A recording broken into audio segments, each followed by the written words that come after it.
नमस्कार। वक्त हो चला है प्राइम टाइम का।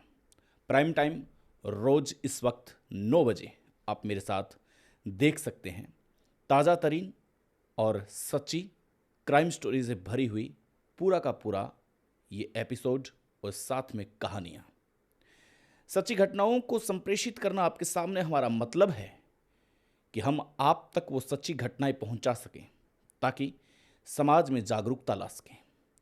तमाम खबरों के लिए आप मुझे लोयन एक्सप्रेस पर देख सकते हैं, लेकिन प्राइम टाइम मेरे साथ देखना न भूलिएगा, यही इसी मंच पर। आज की जो सच्ची घटना है वो सच्ची घटना बीकानेर के थाना क्षेत्र पांचू से शुरू होती है। एक रात थाने की घंटी बजती है और एक ऐसी सूचना मिलती है कि एक नवेली दुल्हन ने अपनी जिंदगी का त्याग कर दिया है। आखिर क्या था वो पूरा मामला, कौन ऐसे लोग थे जो परेशान कर रहे थे, सभी घटनाओं पर आज हम बातचीत करेंगे। 26 मार्च का वो दिन था। दुल्हन नावेरी, यहां पर दुल्हन और दूल्हे के नाम बदल दिए गए हैं क्योंकि जांच का विषय है, जांच चल रही है। नावेरी नाम की एक लड़की की शादी कर दी जाती है। शादी के दिन वो बहुत खुश थी और हमेशा ये चाहती थी कि वो शादी वाले जिस घर में जाएगी वो वहाँ आराम से रहेगी, मौज करेगी और उस परिवार के साथ बढ़िया से रहेगी। लेकिन शादी वाले दिन उसको कुछ ना कुछ तो टेंशन थी। उसके चेहरे की ललक और उसके चेहरे की चमक थोड़ी फीकी थी। ऐसा क्या डर था जिसकी वजह से वो कुछ बताना चाहती थी लेकिन फिर भी बता नहीं पा रही थी। शादी का दिन फिक्स हो जाता है और शादी के दिन लगभग मेहमान आना शुरू हो जाते हैं। वो अपनी सहेलियों को बताना चाहती है कि आखिर कुछ ना कुछ तो ऐसा हुआ जिसकी वजह से वो परेशान थी। क्या ऐसा माजरा था ये उसकी सहेलियां भी नहीं समझ पाई। लेकिन शादी की वो रात भी ढल जाती है और शादी हो जाती है। दुल्हा रंगेज नाम से उसकी शादी हो जाती है। शादी के बाद में बेहद खुश थी क्योंकि उसका पैतृक गांव छूट जाता है। पैतृक गांव छूटने के बाद पता है आपको, सारे सपने छूट जाते हैं। अगर कोई गुनाह भी किए हों तो वो भी पीछे रह जाते हैं, उसका पीछा नहीं करते।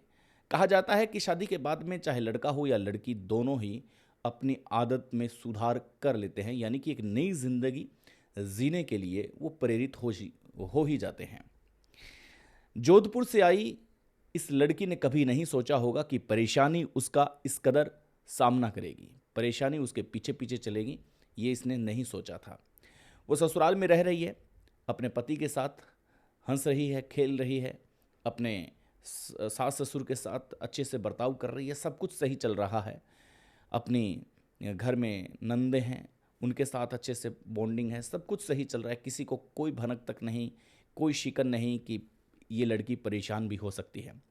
नंबर भी बदले, रिवाज बदला तो रीति रिवाज भी बदला। सारा कुछ बदलने के बाद में वो एकदम नो टेंशन थी कि क्या भला अब कोई उसे परेशान भी कर सकता है। लेकिन धीरे धीरे कुछ ही महीनों बाद में उसके नए नंबर पर उसके पैतृक गांव से फ़ोन आना शुरू हो जाते हैं। फ़ोन भी 3 लड़के करते हैं, 2 अन्य जिसकी तलाश जारी है। 3 लड़के उसे कॉल करके ये बताते हैं कि तुम शादी करके ये मत सोचना कि तुम बहुत सही हो और बहुत अच्छा कर रही हो, इसलिए हम तेरे को बता देना चाहते हैं कि तुम्हारी कुछ ऐसी फ़ोटोज़ हैं हमारे पास जो हमने अगर इंस्टाग्राम पर और फेसबुक पर और व्हाट्सएप पर अगर हमने इसे वायरल कर दिया तो तुम न घर की रहोगी न घाट की रहोगी। इसलिए चुपचाप जो हम कहना चाहते हैं, जो हम करना चाहते हैं, वो हमारी शर्तें मंजूर कर लो, वरना तुम्हारी लाइफ को हम उजाड़ के रख देंगे। अब यहाँ पर नावेरी इस बात को सुनकर के बहुत दुखी होती है।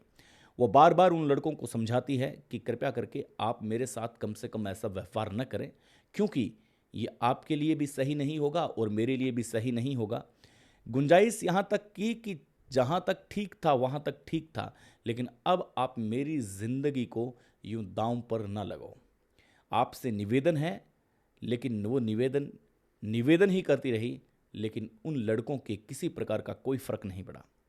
वो लगातार पहले दिन कॉल किया, दूसरे दिन कॉल किया, तीसरे दिन मैसेज छोड़ा, एक दिन नावेरी ने परेशान होकर के अपना फ़ोन बंद कर लिया। फ़ोन बंद करने के बाद में अब वो निश्चिंत थी कि अब कोई नहीं, कुछ नहीं होगा। लेकिन जैसे ही वो कुछ दिन बाद में फ़ोन ओपन करती है, क्योंकि उसके घर वाले उसके पति के फ़ोन पर फ़ोन करते हैं कि नावेरी का फ़ोन बंद कैसे है, क्या बात है। लेकिन फिर वो वहाँ से जवाब मिलता है कि नहीं, ऐसी तो कोई बात नहीं है। पूछा जाता है कि तुमने अपना फ़ोन बंद कैसे किया, तो बोले कि ऐसे ही मैंने कर लिया, घर के काम धंधों में मैं बिज़ी थी और इस वजह से मैं अपने फ़ोन को ओपन नहीं कर पाई। जैसे ही वो फ़ोन ओपन करती है तो वही वापस उसे कॉल आना, मैसेज आना शुरू हो जाते हैं। अब नावेरी ये समझ चुकी थी कि ये पीछा नहीं छोड़ने वाले, लेकिन नावेरी ने भी अपने पति को बिल्कुल भी इस बात को नहीं शेयर किया, ना बताया। अगर बताया होता तो शायद कोई समाधान हो सकता था, लेकिन समाज की इज्जत से और उसकी जो प्राइवेट फ़ोटो थी उसके डर से हो सकता है कि एआई जनरेट हो, ये जांच का विषय है, हम इस बात की पुष्टि नहीं करते हैं। लेकिन जैसा भी डर था, वो डर दुल्हन के दिमाग में साफ था। एक दिन आता है मई के अंदर।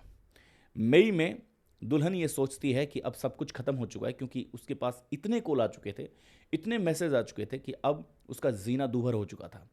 अब एक तरफ तो वो ससुराल में रह रही है, दूसरी तरफ अपने माँ बाप की इज्जत का सवाल है, और तीसरी तरफ नई नवेली दुल्हन। जब इस प्रकार की कोई बात सामने आएगी तो फिर समाज के अंदर जरा सा भी अच्छा नहीं लगेगा। इसलिए उस दुल्हन ने सोचा कि अब कोई रास्ता नहीं बचा, सारा कुछ देख लिया करके, लेकिन अब किसी प्रकार का रास्ता नहीं बचा है, तो अब सिर्फ एक रास्ता बचा है कि वो आराम से भगवान के पास चली जाए। वो रात बस सोचती रही, अपने पति से बातें करती रही, सुबह उठी, चाय बनाई, सब कुछ किया, सबको याद किया, और अंततः एकांत में समय निकाल करके वो अपनी ज़िंदगी को ख़त्म कर लेती हैं।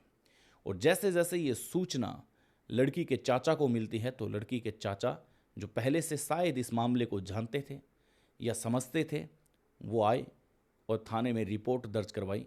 जांच अभी चल रही है। किसी घर का चिराग बुझ सकता है सिर्फ इस वजह से कि कुछ मन चले लड़के या कुछ मन चले व्यक्ति किसी की ज़िंदगी को तार तार कर देते हैं, और वो ज़रा भी नहीं सोचते कि आपकी एक गलती की वजह से उनकी पूरी ज़िंदगी की वाट लग सकती है। 2 घर उजड़ चुके हैं, दोनों घरों के चिराग बुझ चुके हैं, लेकिन उन लड़कों की कोई असर नहीं पड़ा। शायद सलाखें इतनी मजबूत नहीं कि ऐसे अपराधी रोज जन्म लेते हैं। इसलिए सावचेत रहें, सतर्क रहें। एक से बढ़कर एक प्राइम टाइम के इस शो में आपके साथ रोजाना क्राइम स्टोरी मेरे साथ। नमस्कार।